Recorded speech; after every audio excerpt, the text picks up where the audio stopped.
রাজধানী সহ দেশের ৬টি বিভাগে আজ সোমবার হালকা থেকে মাঝারি ধরনের বৃষ্টি হতে পারে বলে পূর্বাভাস দিয়েছে আবহাওয়া অধিদপ্তর। কোথাও কোথাও মাঝারি থেকে ভারী বৃষ্টি হতে পারে।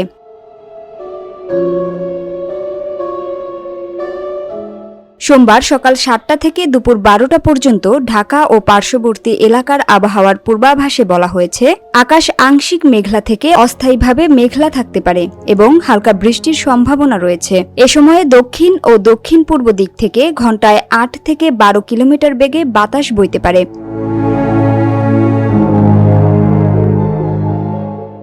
পূর্বাভাসে আরও জানানো হয়েছে, আজ সকাল ৬টায় রাজধানীতে তাপমাত্রা ছিল ২৭ ডিগ্রি সেলসিয়াস, বাতাসে আর্দ্রতার পরিমাণ ছিল ৯২%, আর গতকাল সর্বোচ্চ তাপমাত্রা ছিল ৩৫ ডিগ্রি এবং আজকের সর্বনিম্ন তাপমাত্রা রেকর্ড করা হয়েছে ২৬.৯ ডিগ্রি সেলসিয়াস। একই সঙ্গে গত ২৪ ঘণ্টায় ঢাকায় বৃষ্টিপাত হয়েছে ২.২ মিলিমিটার।